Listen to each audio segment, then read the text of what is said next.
in this format. Hello there. I'm here with my son, and I'd love you to tutor him on this math problem, but don't give him the answer. You can ask questions and nudge him in the right direction, but I really want to make sure he understands it himself. And he's here in the room, so you can talk to him directly. Of course, I'd be happy to help. Let's look at the problem together.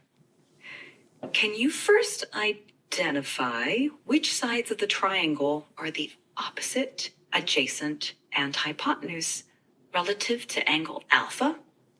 All right, so I'm pretty sure this is the angle alpha right here, right? Perfect. That's correct.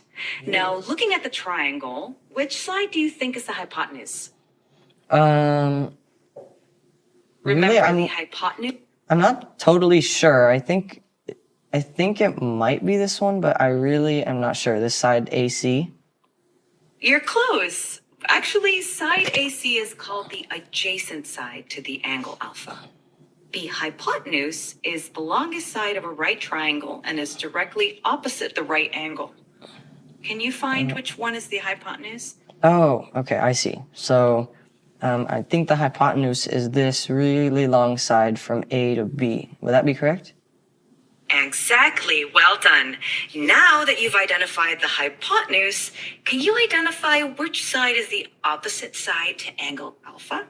Okay, well, I mean, you told me earlier that this was the adjacent side, and I know that's the hypotenuse, so I'm guessing that this side, BC, is the opposite side.